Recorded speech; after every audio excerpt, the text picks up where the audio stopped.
Hello बच्चों, आज हम आपके लिए लेके आए हैं एटॉमिक स्ट्रक्चर का एक काफ़ी important part, dual nature of matter. Okay, तो dual nature of matter basically है क्या? जो मैटर है जब वो मोशन में रहेगा, कोई भी मैटर हो, ठीक है, तो वो जब मोशन में रहेगा तो पार्टिकल एंड वेव नेचर दिखाएगा। Particle nature and wave nature वो दोनों दिखाएगा। तो जितने भी मैटर हैं यूनिवर्स के अंदर वो सारे के सारे डुअल बिहेवियर शो करते हैं, wave and particle nature both. ठीक है, अब इसको ऐसे समझते हैं जैसे हमारे यहाँ अक्सर ये कहा जाता है कि जो भगवान है वो साकार भी है और निराकार भी है। तो साकार मतलब ये मान लीजिए कि पार्टिकल नेचर हो गया और निराकार मतलब क्या हो गया? वेव नेचर हो गया, in the form of energy हो गया। ठीक है, चाहे हमारा लाइट हो, लाइट भी पार्टिकल नेचर दिखाता है, वेव नेचर दिखाता है। इलेक्ट्रॉन भी पार्टिकल नेचर, वेव नेचर दिखाता है। चाहे वो जुपिटर हो, चाहे सन हो, सभी पार्टिकल नेचर और वेव नेचर दिखाते हैं। ठीक है, अब पार्टिकल नेचर और वेव नेचर हम अपनी आंखों से नहीं देख सकते। ठीक है, जो बड़े बड़े बॉडीज़ होते हैं उनका अक्सर हम क्या देखते हैं? सिर्फ और सिर्फ पार्टिकल नेचर देखते हैं। और जो बहुत ही छोटी बॉडीज़ होती हैं उनका, जैसे इलेक्ट्रॉन, प्रोटॉन, न्यूट्रॉन, उनका हम वेव नेचर देखते हैं। अब वेव नेचर देखने के लिए हमारे पास जो इलेक्ट्रॉन, प्रोटॉन, न्यूट्रॉन्स हैं या छोटे एटम हैं, हाइड्रोजन एटम है, हीलियम है, छोटे मॉलिक्यूल हैं, वाटर, तो उनका हमें क्या दिखता है? केवल वेव नेचर ही दिखता है। पार्टिकल नेचर हम नहीं देख सकते। पार्टिकल नेचर हमें एक बड़े मास का जो बॉडी है उसमें पार्टिकल नेचर दिखता है, लेकिन दोनों नेचर एक साथ ही होते हैं। ठीक, तो यहाँ पे अगर हम देखें तो all matter exhibit dual behaviour, particle भी होता है और वेव भी होता है। ठीक है, और ये बहुत ही ज़्यादा कैसा है? कॉम्प्लेक्स फिनोमिना है। It is very very complex phenomena. जब इसकी डिस्कवरी हुई थी तो कई लोग ये मानने को तैयार नहीं थे। जब डी ब्रॉय, जो फ्रेंच साइंटिस्ट हैं, उन्होंने ये प्रपोज किया था, तब ये मानने को लोग तैयार नहीं थे कि ऐसा भी हो सकता है। लेकिन उन्होंने जो बहुत सारे एक्सपेरिमेंट किए, उसके बाद भी उन्होंने बहुत सारे एक्सपेरिमेंट जो और लोगों ने किए, खासकर इलेक्ट्रॉन के ऊपर, तो हमें पता लगा कि wave nature and particle nature दोनों ही होता है। जो क्लास 11th में बच्चे नए नए स्टार्ट कर रहे हैं उन्होंने उतना फिजिक्स या केमिस्ट्री नहीं पढ़ा है।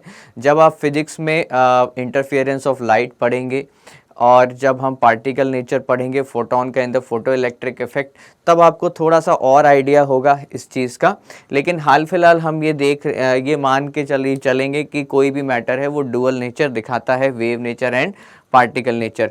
ठीक है, अब जो क्लासिकल हमारा फिजिक्स है, क्लासिकल फिजिक्स का मतलब कौन से फिजिक्स? जो हम न्यूटोनियन मैकेनिक्स पढ़ते हैं, फर्स्ट सेकंड थर्ड लॉ पढ़ते हैं न्यूटन के, उसको क्लासिकल फिजिक्स लेते हैं। तो क्लासिकल फिजिक्स में इसका कोई भी एग्जांपल हमें नहीं दिखता डुअल नेचर का। ये सब हम कहाँ पढ़ते हैं? सिर्फ और सिर्फ क्वांटम या फिर वेव मैकेनिक्स में इसको पढ़ते हैं, जो कि क्लासिकल मैकेनिक्स से अलग है।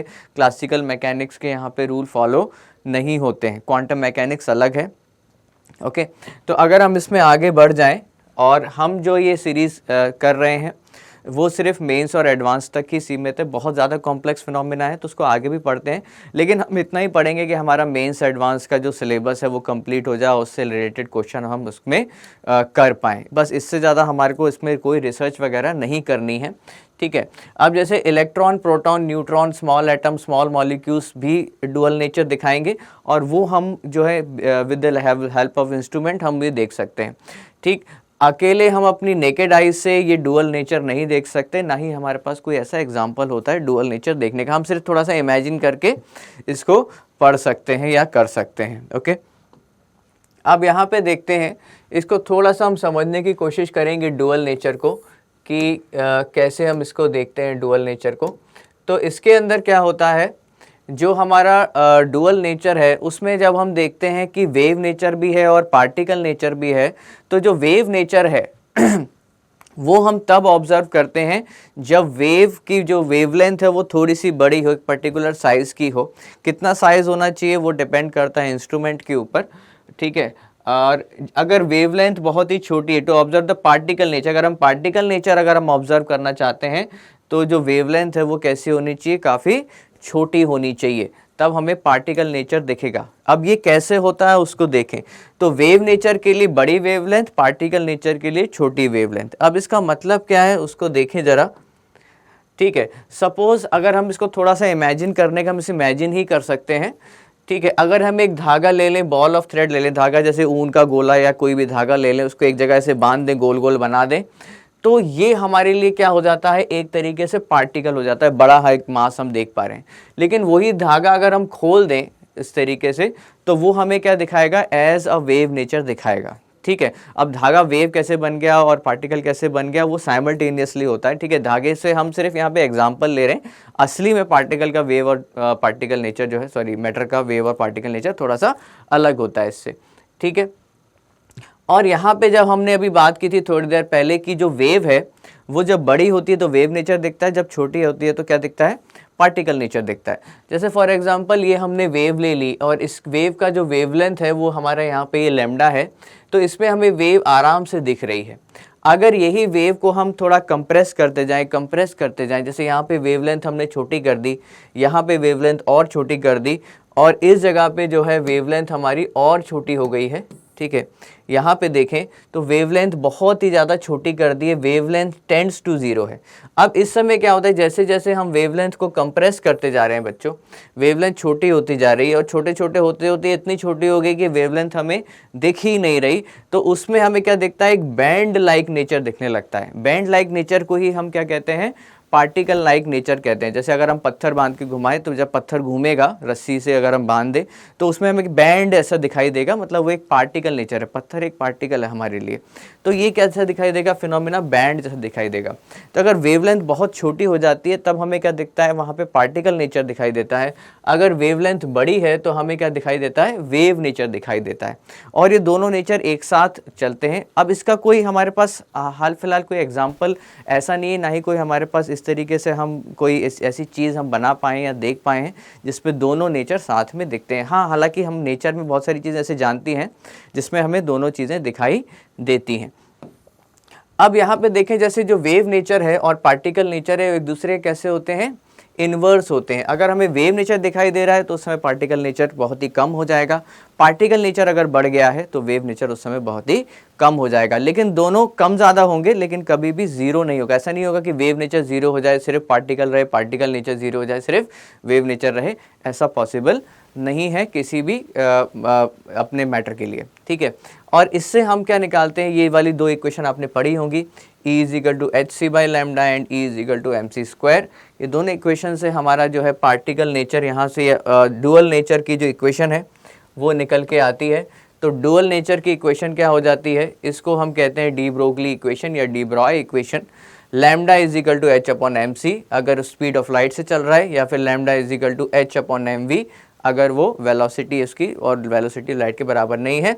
एच सब लोग जानते हैं क्या है, Planck's constant, and lambda is the wavelength, m is the mass of the particle.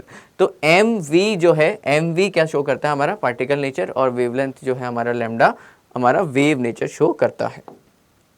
ठीक है, तो हमारे पास यहाँ पे जो इक्वेशन आती है lambda is equal to h upon m v, तो लैम्डा क्या शो करता है, हमारा वेव नेचर शो करता है, और एम वी क्या करता है, पार्टिकल नेचर हमारा शो करता है। एम वी क्या दिखाएगा, मोमेंटम दिखाएगा। तो जब किसी में मास होगा किसी पार्टिकल में तब मोमेंटम, मोमेंटम का मतलब किसी चीज़ को पुश कर सकते हैं, पुल कर सकते हैं, फोर्स का जो चेंज होता है वही बेसिकली मोमेंटम होता है विद रिस्पेक्ट टू टाइम। तो मोमेंटम दिखाने के लिए मास होना ज़रूरी है और वेव नेचर के लिए मास होना ज़रूरी नहीं है। ठीक है, तो ये एम वी क्या दिखाएगा, पार्टिकल नेचर, लैम्डा क्या दिखाएगा, वेव नेचर। ठीक है, larger is the mass smaller will be the lambda. तो हम ये देख पा रहे हैं कि mass and lambda are inverse two each other. अगर मास ज़्यादा हो जाएगा तो हमारा लैम्डा कम होगा, लैम्डा कम होगा तो क्या होगा, हमारा वेव नेचर कम हो जाएगा, smaller will be the wave nature. अगर कोई बहुत ही मैसिव ऑब्जेक्ट है, जुपिटर है, सन है, या फिर हमारी बॉडी है, या एक पेन है, तो इसके अंदर हमें मास ज़्यादा हो जाने के कारण क्या दिखता है, ज़्यादातर पार्टिकल नेचर दिखाई देता है, वेव नेचर इसमें दिखाई नहीं देता है।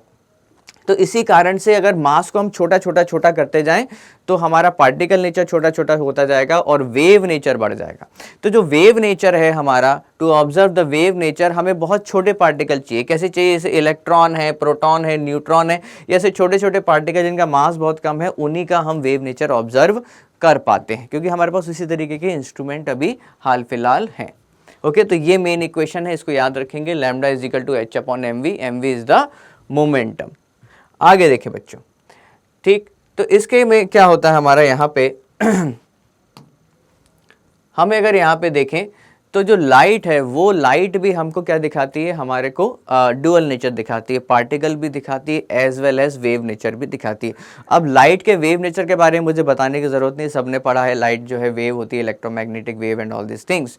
तो जो हमारा नेचर ऑफ लाइट है वो भी क्या होता है, डुअल होता है, उसके अंदर वेव भी है और पार्टिकल भी है। अब एक जो टर्म आपने सुनी होगी छोटे से ही, क्या सुनी है, फोटॉन्स।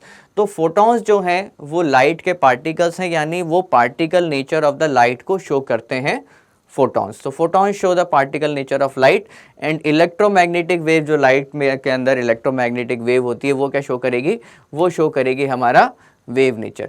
तो फोटोन क्या शो करते हैं, पार्टिकल नेचर शो करते हैं, और इलेक्ट्रोमैग्नेटिक वेव क्या शो करती है, वेव नेचर शो करती है, और ये दोनों एक साथ होते हैं। लाइट जब आती है तो हमारे पास डुअल नेचर के अंदर आती है, एक ही समय पे वो वेव भी है, उसी समय पे वो फोटोन के फॉर्म में पार्टिकल भी है। ठीक है, इसमें सबसे इंपॉर्टेंट चीज़ क्या है, इस तरह थोड़ा सा ध्यान देंगे कि एक एक्साइटिंग चीज़ हम लोगों को पता लगी क्या, कि भाई जो फोटोन है उसके अंदर कोई भी मास नहीं होता, it is a mass less particle. ठीक है, जैसे हम कहेंगे कि भाई एक जो पेन है, अगर हम पेन को कहीं मारें, ठीक है, तो इधर थोड़ा सा ये लगेगा, धक्का देगा। अगर कोई फैदर ले लें, उसके मारें तो यहाँ पे धक्का देगा, तो फैदर का मास कम है तो वो कम धक्का दे पाएगा, पेन का मास ज़्यादा है तो वो ज़्यादा धक्का दे पाएगा। लेकिन अगर किसी में मास ही नहीं है तो वो क्या धक्का दे पाएगा, कोई भी धक्का नहीं दे पाएगा, उसके अंदर मास नहीं है, तो मोमेंटम कहाँ से क्रिएट होगा। तो फोटोन कैसा होता है, मासलेस पार्टिकल होता है, लेकिन फिर भी वो क्या शो करता है, मोमेंटम शो करता है, मतलब इट कैन पुश एनीथिंग। तो ये बड़ी अजीबोगरीब चीज़ मालूम हुई थी साइंटिस्टों को कि एक मासलेस पार्टिकल भी मोमेंटम शो कर रहा है। अब ये कैसे पता लगता है कि जो फोटोन है वो मासलेस पार्टिकल होते हुए भी करता है। तो मोमेंटम ऑफ फोटोन जो होता है वो क्या हो जाता है हमारा, P, यानी हमारे लिए क्या हो जाएगा, mv is equal to H by lambda, क्योंकि lambda is equal to h by M V होता है। सो मोमेंटम ऑफ फोटोन क्या हो जाएगा, h बाई लेमडा, यानी उसकी जो वेवलेंथ है वो उसके मोमेंटम के इन्वर्स होगी। अब ये एक्सपेरिमेंट हमने किया था, बहुत जगह किया था, और सबसे ज़्यादा ये हमें मिला था कि जो कॉमेट होते हैं, ठीक है, कॉमेट या फिर अपने ठीक धूमकेतु कहते हैं जिसको, तो जो कॉमेट होते हैं बच्चों, जो कॉमेट जब सन के आसपास आते हैं तो क्या होता है, कॉमेट बना होता है, comet is made up of solid methane, solid carbon dioxide and ice. ये मेनली 3 कंपोजिशन होते हैं, और कुछ हद तक सॉलिड अमोनिया भी रहती है। सॉलिड क्यों कह रहा हूँ मैं, क्योंकि होती वह सारी गैसेस हैं, लेकिन कॉमेट एक बहुत आउटर स्पेस में होता है, वहाँ पे बहुत ठंड होती है, तो सारी की सारी चीज़ें क्या होती है, जमी हुई होती हैं। ठीक है, जब भी कॉमेट या फिर धूमकेतु सन के पास आता है तो उसमें क्या होता है, जब ये सन के पास आएगा कॉमेट या धूमकेतु, तो क्या होता है, photon pushes the water molecule.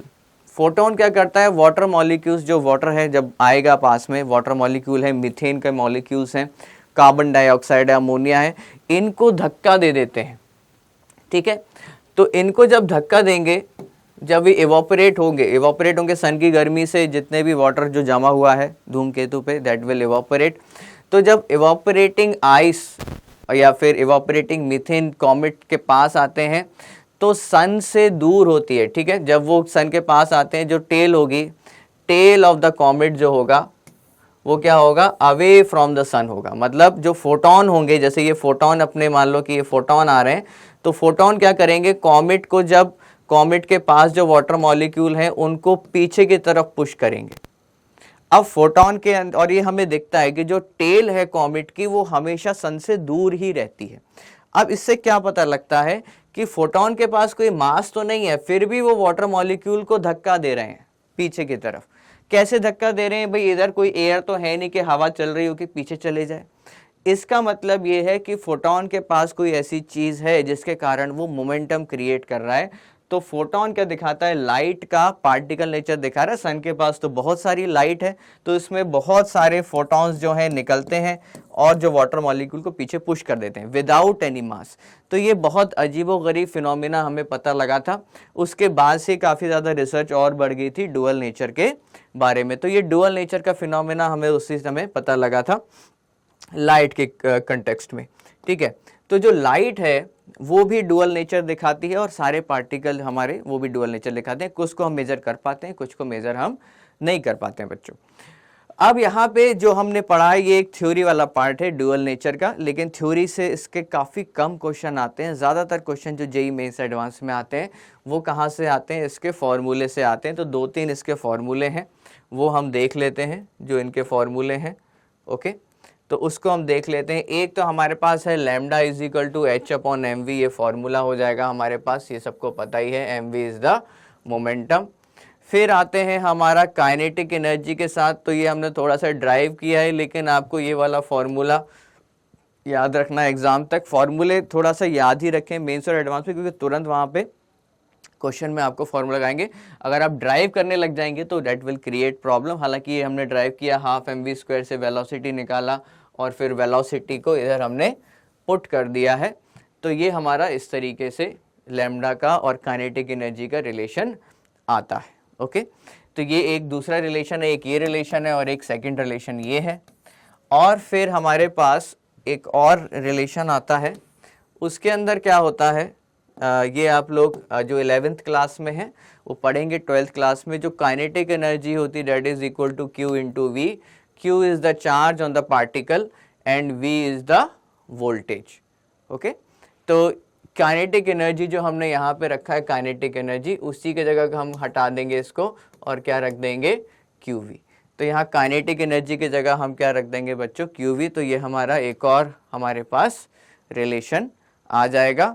और अगर इलेक्ट्रॉन है, अगर इलेक्ट्रॉन हमारा किसी पर्टिकुलर इलेक्ट्रिक फील्ड में है, तो उसकी जो वेवलेंथ है उसका फॉर्मूला ये होता है lambda is equal to 150 by the voltage applied into, और ये यूनिट क्या आती है इसकी, एंगस्ट्रॉम में आती है। एंगस्ट्रॉम क्या होता है, 10 टू द पावर -10 मीटर होता है। तो ये 3 फॉर्मूले हैं, lambda is equal to h upon m d, lambda is equal to h under root m into 2 into kinetic energy, lambda is equal to 150 by voltage and lambda is equal to kinetic energy की जगह यहाँ पे Q we रख देंगे। तो ये फॉर्मूले हैं। इसी से अगर अभी हम करेंगे जेईई मेंस, एडवांस में तो इसके बहुत कम क्वेश्चन आए, क्योंकि बहुत ही आसान सा इसका फॉर्मूले होते हैं। मेंस में 2-3 बार इसके क्वेश्चन आ चुके हैं और रिपीटेड आते हैं, एक ही टाइप के क्वेश्चन आते हैं। तो उसको अभी हम करके देख लेते हैं, ठीक है। तो यहाँ पे हम क्वेश्चन लाए हैं आपके लिए, चाहे तो आप पॉज करके वीडियो क्वेश्चन कर सकते हैं, नहीं तो अगर आप देख लेंगे 1-2 एग्जाम्पल तो आपको आसानी हो जाएगी। जैसे पहला क्वेश्चन अगर हम देखें बच्चों, यहाँ पे फाइंड द वेवलेंथ, वेवलेंथ मतलब ये लैम्डा जो है, if mass of the particle is 1/h and lambda is equal to velocity of particle. तो ये हमारा क्वेश्चन है, आपको वेवलेंथ निकालनी है, ठीक है। तो यहाँ पे क्या आ जाएगा हमारा, lambda is equal to h upon m v, it is the formula. और मास की जगह क्या रखना है, mass is equal to 1/h। तो जो हमारा मास है उसकी जगह हमने क्या रख दिया, 1/h। वेलोसिटी है जो वो किसके बराबर है, लैम्डा के बराबर, तो वेलोसिटी में क्या रख दिया हमने, लैम्डा। सो ये क्या हो जाएगा, lambda square is equal to H square, lambda is equal to H. तो फाइनल हमारा आंसर क्या आ जाएगा, एच ही आ जाएगा। So wavelength will be equal to H. Okay, फिर बच्चों ये वाला क्वेश्चन देखें नेक्स्ट, ठीक है। ये वाला क्वेश्चन देखते हैं। Okay, kinetic energy, find the kinetic energy of particle having mass of 1 kg and lambda is equal to 6.6 angstrom, ठीक है। तो अब हमारे को कौन सा फॉर्मूला इस्तेमाल करना है, काइनेटिक एनर्जी एंड लैम्डा वाला इस्तेमाल करना है। Lambda is equal to under root h into under root 2m into kinetic energy, ठीक है। काइनेटिक एनर्जी फाइंड करेंगे तो इसके अंदर लैम्डा की वैल्यू हमें कितनी दी है, 6.6 एंगस्ट्रॉम। तो यहाँ पे रख देंगे 6.6 एंगस्ट्रॉम को रख देंगे 10 टू द पावर -10। एच की वैल्यू आपको याद ही होनी चाहिए, 6.6 × 10 पावर -34, ये एच की वैल्यू है, H is the Planck's constant. और मास कितना है अपना, मास इज़ द 1 kg। तो मास की जगह क्या रख देंगे, 1 kg रख देंगे यहाँ पे, और 2 into kinetic energy. And finally we can solve for the kinetic energy. तो काइनेटिक एनर्जी का हमारे पास ये हमारा सॉल्यूशन यहाँ पे आ जाएगा, ठीक है। तो इस तरीके से हम कर सकते हैं, इतने सिंपल क्वेश्चन आते हैं। ओके, फिर नेक्स्ट देखें यहाँ पे, find the ratio of wavelength of proton is to neutron if velocity of proton is 3 times the velocity of neutron, ठीक है। थोड़ा सा पॉज करके एक बार क्वेश्चन जरूर पढ़ लिया कीजिए, तो आपको थोड़ा सा आइडिया लग जाएगा कैसे सॉल्व करना है। तो यहाँ पे क्या है, इस वाले को देखें, velocity of proton is 3 times the velocity of neutron. तो एक हमने ये इक्वेशन बना ली, velocity of proton is 3 times the velocity of neutron. Velocity of proton is 3 times the velocity of neutron. ठीक है, तो यहाँ पे क्या होता है, इसको हम रख लेते हैं। अब ये भी पता है हमको या फिर आपको मोल कॉन्सेप्ट में भी आपने पढ़ा होगा या नॉर्मली हम 9th-10th में पढ़ते हैं, मास of the proton mass of the neutron के बराबर होता है। ठीक है, ये पता ही होना चाहिए, बहुत ही एक नॉर्मल सा फिनोमेना है, सॉरी नेचर है। तो mass of proton mass of neutron के बराबर होता है। ठीक, अब यहाँ देखे बच्चों, lambda of proton P is proton, lambda of proton क्या हो जाएगा, H divided by mass of proton into velocity of proton. इसी तरीके से lambda of neutron is equal to H divided by mass of neutron into velocity of neutron.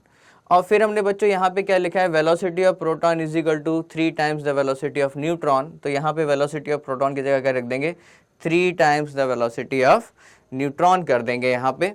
Okay, और इसको ऐसे ही रख देंगे। अब इनका क्या निकालना है, हमें रेशियो निकालना है। सो lambda of proton divided by lambda of neutron कर देंगे, और यहाँ पे हम जो है हमारा सारा का सारा नॉर्मली कैंसिल आउट हो जाएगा, H से H, M से A। ठीक है, मास of proton mass of neutron बराबर होते हैं, वेलोसिटी ऑफ न्यूट्रॉन से velocity of neutron cancel out हो जाएगा। तो हमारा आंसर क्या आ जाएगा, 1/3। ये हमारा फाइनली क्या हो जाएगा, आंसर हो जाएगा बच्चों। Okay, so that will be the answer of the question. ठीक है,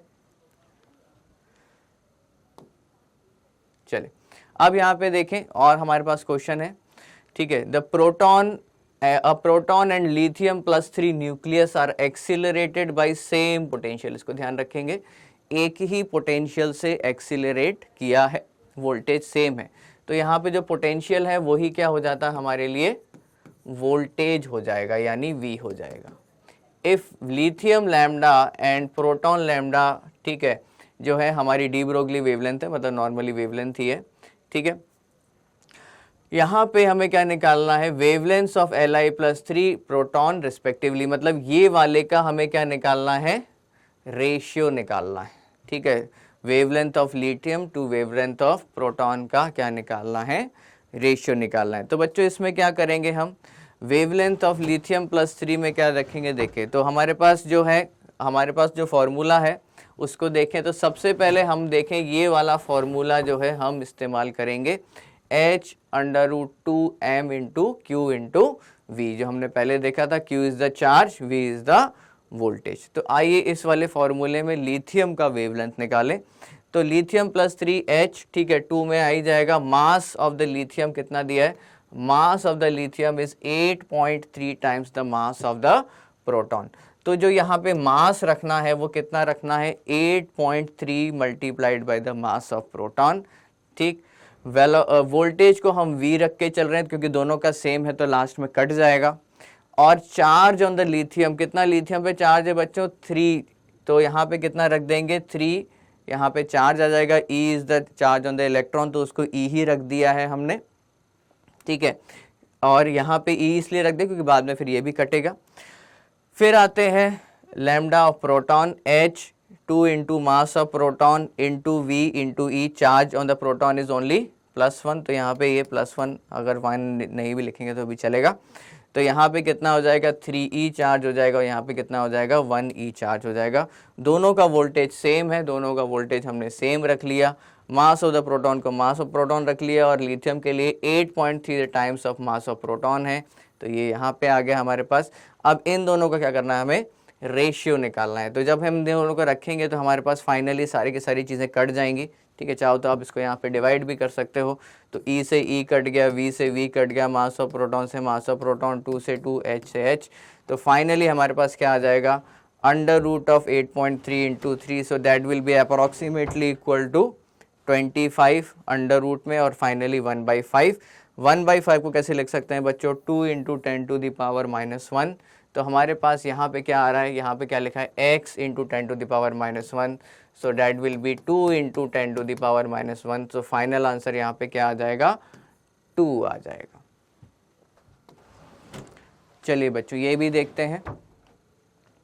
wavelength of electron accelerated from rest through the potential difference of 40 kilovolt. 40 kilovolt को कैसे लिख सकते हैं, 10⁻3। ठीक है, ये हमारा क्या हो जाएगा, वोल्टेज हो जाएगा और इसकी जो वेवलेंथ है वो कितनी आ रही है, x इंटू 10⁻⁻12 आ रही है। ठीक है, तो यहाँ पे देखें हमारे पास जो फार्मूला है √150 बाय द वोल्टेज, ये फार्मूला है और इसकी यूनिट किस में आएगी, एंगस्ट्रॉम में। वोल्टेज हमें कितना आ रहा है 40 इंटू 10⁻3, तो वोल्टेज को कितना रख दिया 40 into 10⁻3। Then you can calculate all along. So finally हमारे पास जो निकल के आएगा वो आ जाएगा 6.12 इंटू 10⁻⁻12 मीटर। तो ये 10⁻⁻12 इसके फॉर्म में यहाँ पे आ जाएगा और फाइनली हमारे पास x की वैल्यू क्या आ जाएगी 6.12 which is approximately equal to 6 आ जाएगी बच्चों। तो फाइनल आंसर यहाँ पे क्या आ जाएगा, इंटीजर टाइप क्वेश्चन है तो वैल्यू ऑफ x हमारे पास कितना आ जाएगा, निकल के 6 आ जाएगा। ओके, आगे देखें बच्चों। फिर यहाँ पे देखें which of the following graph is correct, कौन सा ग्राफ जो है वो करेक्ट है। चलिए इसमें देखते हैं लैम्डा एंड काइनेटिक एनर्जी की, क्या ये ग्राफ करेक्ट है। तो हम क्या देख सकते हैं, lambda is inverse to under root of kinetic energy. ठीक है, बाकी सारी चीज़ें इसमें कांस्टेंट रहती है। इस वाली इक्वेशन में मास आता है, h आता है, 2 आता है, ऑल आर कांस्टेंट, तो उसको हटा देते हैं। एंड यहाँ पे क्या बन रहा है, हमारे पास एक हाइपरबोलिक इक्वेशन बन रही है। ठीक है, हाइपरबोलिक इक्वेशन क्या होती है, y is inverse two 1/x। ठीक है, ये वाली इक्वेशन होती है टू दी पावर n। ठीक है, n कोई भी हमारा नंबर हो सकता है 1 2 3, हालांकि मैथ्स में आ जाएगा आपका कोनिक सेक्शन के अंदर। तो यहाँ पे लैम्डा और kinetic energy they are inverse, तो यहाँ पे भी ऐसे ही आ जाएगा। काइनेटिक एनर्जी सेम यहाँ पे आ जाएगा हमारा। ये वाला ग्राफ भी करेक्ट है, ये वाला ग्राफ भी करेक्ट है। ठीक है, थोड़ा सा आपको इसके अंदर जानकारी होनी चाहिए कोनिक सेक्शन की, पैराबोलिक इक्वेशन, हाइपरबोलिक इक्वेशन, इन सब की थोड़ी सी जानकारी होनी चाहिए तो आप ये बना पाएंगे। हालांकि ये 11th में स्टार्टिंग में भी पढ़ते हैं फिजिक्स में। फिर यहाँ पे देखें ये वाला ग्राफ 1/√ऑफ काइनेटिक एनर्जी, तो इसके अंदर अगर हम ये वाले ग्राफ को देखें, ठीक है, तो लैम्डा इज इनवर्स टू 1/√ऑफ kinetic energy, sorry kinetic energy.